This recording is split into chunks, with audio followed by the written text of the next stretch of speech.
और इस वक्त की बड़ी खबर आप तक पहुंचा दें। कांग्रेस पार्टी की बैठक में सोनिया गांधी ने नेताओं को अनुशासन और एकता का पाठ पढ़ाया और एकजुट होकर काम करने को कहा है। साथ ही उन्होंने नेताओं से व्यक्तिगत महत्वाकांक्षा को छोड़कर संगठन के लिए काम करने की अपील की है।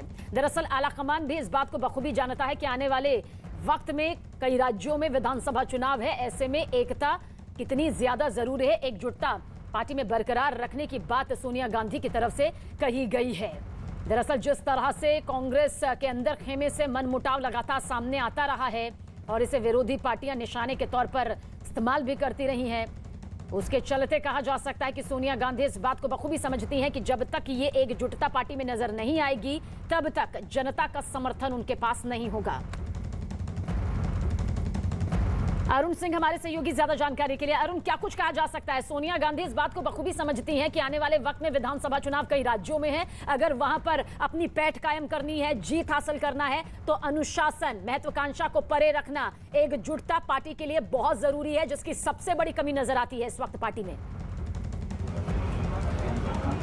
देखिए, सोनिया गांधी ने जो पार्टी के पदाधिकारी हैं, प्रदेश के अध्यक्ष हैं, महासचिव हैं या राज्यों के प्रभारी हैं, उनके साथ बातचीत में दो बातें स्पष्ट कही हैं। पहली बात तो ये कि जिन शब्दों का सोनिया गांधी ने इस्तेमाल किया है कि आरएसएस और बीजेपी की पैशाचिक या फिर शैतानी अभियान को एक्सपोज करना बहुत जरूरी है। सोनिया गांधी को बात ये पता है कि पूरे देश में जिस तरह से बीजेपी या आरएसएस ने अपनी आइडियोलॉजी को आगे बढ़ाया है, पिछले 7 साल से लगातार उनकी आइडियोलॉजी को बल मिल रहा है और कांग्रेस लगातार कमजोर हो रही है। जब तक आरएसएस और बीजेपी उनके प्रचार की काट नहीं निकालेगी, वो जो मुद्दे उठाते हैं उसकी समझ कार्यकर्ताओं की नहीं होगी, पब्लिक प्लेस पर उसको काउंटर नहीं कर पाएंगे, तब तक जनमत को अपने पक्ष में मोड़ पाना बेहद मुश्किल होगा। तो पहला अटैक उनका आरएसएस और बीजेपी पर था और दूसरा खुद की पार्टी के अंदर क्या सुधार होने चाहिए।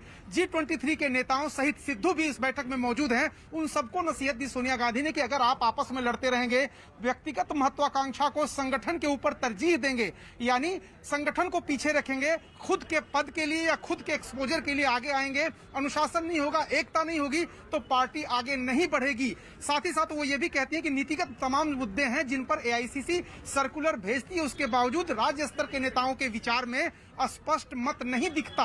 यानी सोनिया गांधी एक तरफ बीजेपी और आरएसएस पर हमला कर रही है, दूसरी तरफ पार्टी के अंदर आंतरिक सुधार, सदस्यता अभियान और पार्टी को मजबूत करने, जिला और ब्लॉक लेवल पर किस तरह से पार्टी को मजबूत किया जाए, इस बाबत भी उन्होंने पार्टी पदाधिकारियों से बात कही है। तो कांग्रेस की बैठक में सोनिया गांधी ने यह नसीहत यहाँ पर दी है पार्टी पदाधिकारियों को, ताकि आने वाले वक्त में ये एकजुटता नजर आ सके। और इस बीच बीजेपी और आरएसएस पर भी जमकर निशाना साधा।